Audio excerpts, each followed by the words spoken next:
I've spent the last 6 months researching products for my Amazon business, and the process has been very different to what I expected. So here are the biggest lessons I've learned along the way. If you think you're going to find your first Amazon product in a weekend, you might want to think again.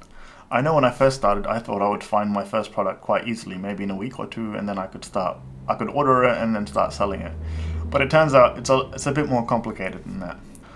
You can find a product, but then you need to make sure it's competitive. You need to look at the competitors. You need to look at the margins. You need to get quotes for it. So there's a whole bunch of additional work that goes into product research. Sometimes you'll spend days or weeks looking into a particular product opportunity, and there'll be this one thing that basically kills that whole entire idea, and you have to start again.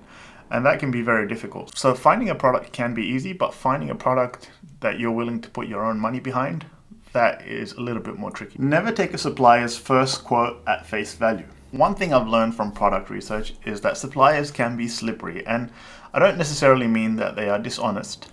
What I mean by this is you might get a quote that looks fantastic at face value, and you think this is the product that I'm going to buy and this is the product that I'm going to sell.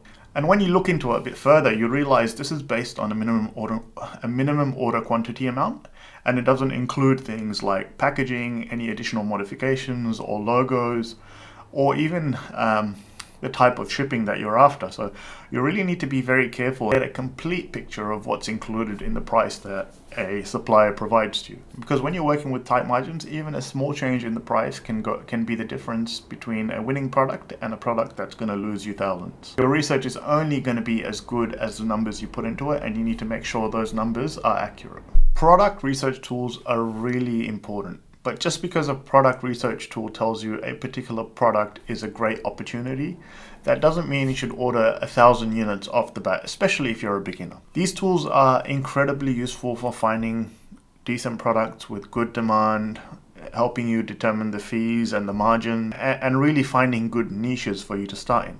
But the data is still just data. The real validation comes from when you actually sell the products that these tools are telling you to sell to actual customers. So use the tools to find products, do a small test of the product that it's telling you to sell. Don't start with a massive bulk order because you don't actually know if you can sell it. Because ultimately, the best research tool can't guarantee you a single sale. That's going to be based on how you sell and the product that you've chosen. I've used a range of different tools throughout my research phase. I've left some affiliate links to some of those products below, and you'll get a discount if you use those. One of the most expensive mistakes you can make in product research is refusing to walk away. You might have spent days or weeks researching a product, you've reached out to suppliers, maybe you've even ordered a sample and you've run all of the numbers, and then you find a problem.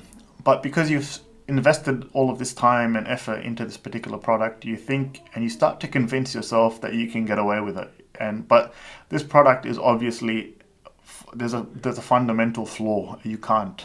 And you begin to convince yourself because of all of this effort that you've put in there. I've had to learn this the hard way, and I've had to learn to say no and walk away from a particular product and a particular supplier, even after investing time and money into samples and that sort of thing.